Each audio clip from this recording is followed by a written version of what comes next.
नगर मनमाड राज्य महामार्गावर अपघातांची मालिका सुरूच असून 24 डिसेंबर 2025 रोजी पहाटे राहुरी विद्यापीठ परिसरामध्ये भीषण अपघात घडलाय। रस्त्यावर असणाऱ्या खड्ड्यामुळे सिमेंट ब्लॉकने भरलेला आयशर टेम्पो क्रेटा कारवर पलटी झाला। या दुर्घटनेमध्ये क्रेटा कारमधील एक जण जागीच ठार झाला असून दोघे जण गंभीर जखमी झाले आहेत।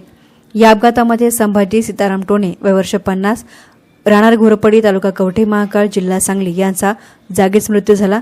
ते मनमाड येथील FCI कंपनीमध्ये सेवेत होते।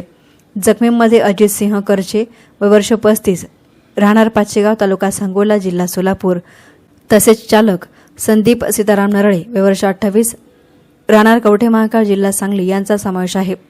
मिळालेल्या माहितीनुसार टोणे करसे व नरळे हे तिघेजण पहाटे 2च्या सुमारास क्रेटा कार क्रमांक MH10EA 9131 ने कोपरगावकडून अहिल्यानगरकडे जात होते। त्याचवेळी नगरकडून राहुरीकडे सिमेंट ब्लॉक घेऊन जाणारा आयशर टेम्पो येत होता। विद्यापीठ परिसरामधील वळू प्रकल्पाजवळ एकेरी वाहतूक असलेल्या ठिकाणी रस्त्यावर असणाऱ्या खड्ड्यामध्ये टेम्पो अडकून तो थेट क्रेटा कारवर पलटी झाला। अपघात इतका भीषण होता की क्रेटा कारचा अक्षरशः चक्काचूर झाला।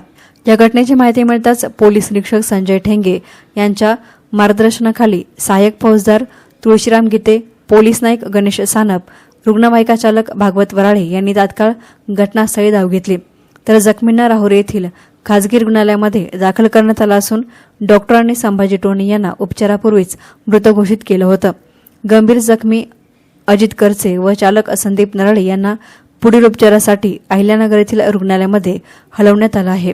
या घटनेचा पुढील तपास पोलीस नाईक गणेश सानप करत असून दरम्यान महामार्गावर असणाऱ्या खड्ड्यामुळे होणाऱ्या अपघातांबाबत नागरिकांमधून तीव्र नाराजी व्यक्त केली जात असून लवकरात लवकर दुरुस्तीची मागणी होत आहे।